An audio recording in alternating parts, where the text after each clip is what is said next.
दूसरा प्रश्न है, इसका चौथा प्रश्न हल करना सीखेंगे। तो हम द्विघात बहुपद ज्ञात कर रहे हैं और शून्यकों का योग और गुणनफल हमें दिया रहता है। शून्यक होते हैं अल्फा बीटा, तो उनका योग मतलब क्या होता है, अल्फा प्लस बीटा योग कहलाता है। मैंने आपको बताया कि जो शून्यक होते हैं वो क्या होते हैं, शून्यक होते हैं अल्फा और बीटा।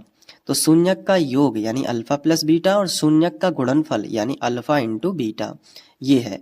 तो अब चलिए इसको करके देखते हैं। सबसे पहले नंबर पे जो दिया है वो योगफल है शून्यक का, और ये दूसरे नंबर पे जो दिया है वो गुणनफल है।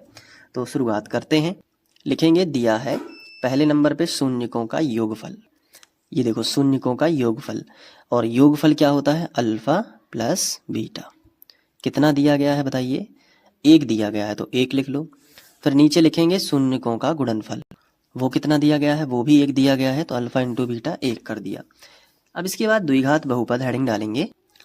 तो द्विघात बहुपद जो होता है वो होता है एक्स वर्ग plus alpha into alpha plus beta x और प्लस अल्फा इंटू बीटा।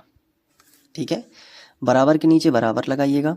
पहले एक्स वर्ग है तो एक्स वर्ग लिख लो, फिर प्लस अल्फा प्लस बीटा कितना है 1, और फिर एक्स है तो एक्स लिख लो, और अल्फा इंटू बीटा भी 1 है तो वो भी लिख लिया। तो इसको ऐसे भी लिख सकते हैं कि एक्स वर्ग, और यहाँ पे होता है माइनस, एक्चुअली में यहाँ पे माइनस होता है, यहाँ भी माइनस होगा, तो एक्स वर्ग माइनस एक्स प्लस 1 हो जाएगा, और यही आंसर आ जाएगा।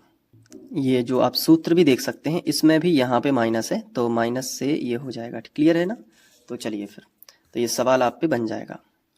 तो आगे लिखेंगे अतः अभीष्ट द्विघात बहुपद, और ये हम यहाँ पे लिख देंगे एक्स वर्ग माइनस एक्स प्लस 1, फिर लिखेंगे होगा।